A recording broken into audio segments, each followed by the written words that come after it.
Hello everyone, my name is Colin and you are watching ClassyHerps. So today we're going to be starting like a more or less new series as far as in our zoo here. I have a special guest that's going to be appearing in all of my future videos from now on, helping me out with everything, and I'll let him introduce himself here. So I'm Ryan. I do a lot of the shows across the country, doing all the reptile expos and stuff. I take care of the zoo a lot of the times, cleaning all the animals, and like some of the monitors here behind me I take care of, and you might see me at a show or here on the videos, and so it'll be pretty cool to be a part of this.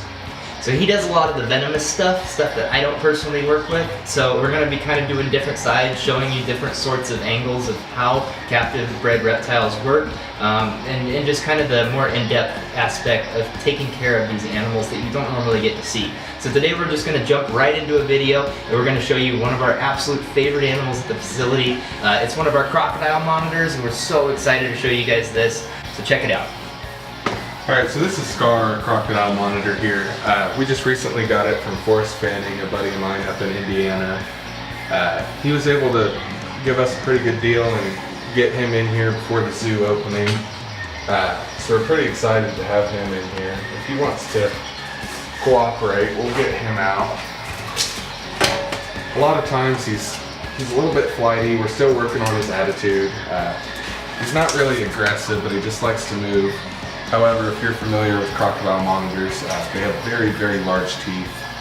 He's about 1.5 years old, so he's nowhere near full grown. He's actually still basically a big baby or a juvenile.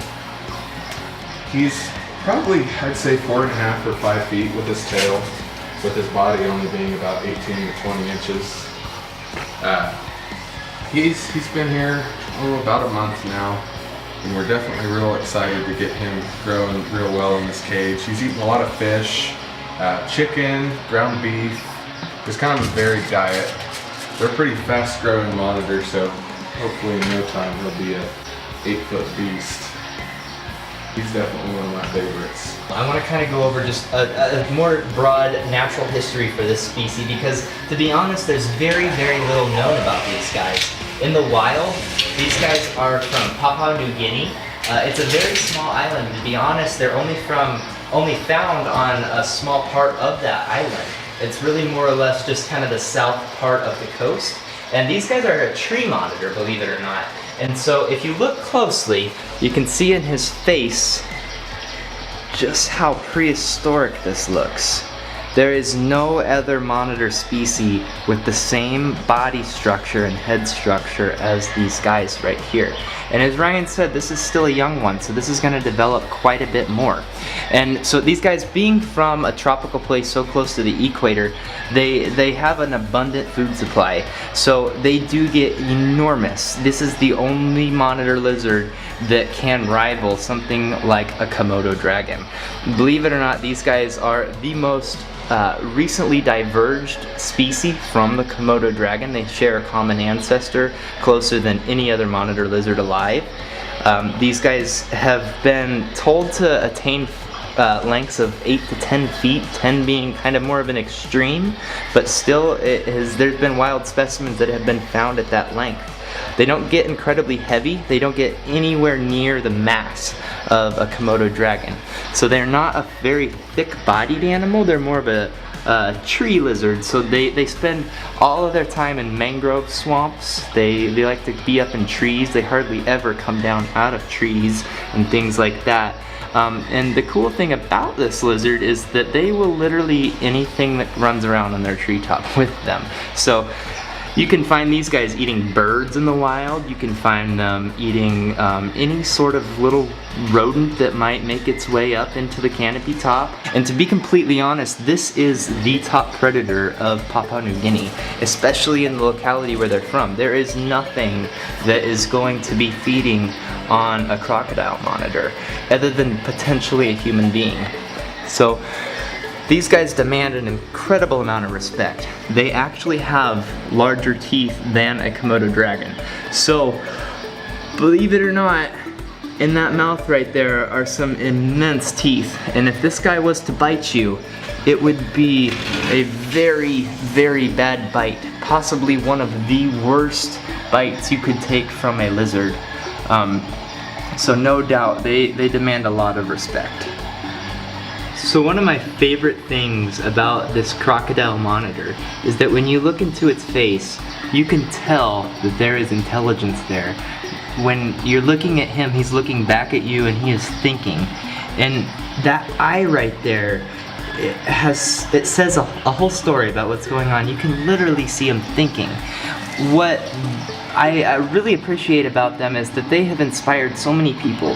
One of the best movies that ever has been made, in my opinion, Jurassic Park, was inspired by that eye right there. So when you see that, the scene on Jurassic Park where they do a close-up of the Velociraptor's eye, I believe his name is Blue, that eye that you're seeing is actually a Crocodile Monitor pupil, dilating and looking and thinking, and you can just tell by how they are looking at you that they are really thinking. There is more going on in there, honestly, than I believe a lot of dogs and other animals that we keep in captivity are capable of even thinking. So these guys have a very special place in my heart. I love monitors, but this is undoubtedly at the top of that ladder. One of the things that I think is really, really important for an animal of this intelligence is to provide them with space that they can feel safe and feel comfortable and feel enriched in. And so he has this massive cage, and this is kind of a really cool design cage because he has this hole here that he can go down, and this hole actually opens up to this ledge right here. Sorry about the glare on the glass, but that's that ledge right there that kind of goes down more or less into this more dark kind of hidden creviced area with some cork bark, and he has all kinds of limbs to climb around on. And then this whole quarter of the cage is actually water. So this here is a giant pool that he can swim in and he can have all kinds of fun.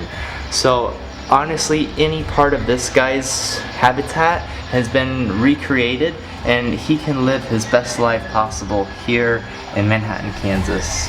So as far as what it actually goes to take care of an animal like this, as you kind of have seen from a few of the pan shots that I've shown here, this guy requires an immense cage. So what we have here, this cage goes all the way down here. It's at least 15 feet long and at least 8 foot tall. So we're talking about a massive, massive cage. Another thing that I think is really important as far as captive care goes is the lighting for these guys. So I don't know if the camera is even going to be able to pick this up, but up here we have two very powerful UVB lights that are going to be emitting a whole bunch of heat.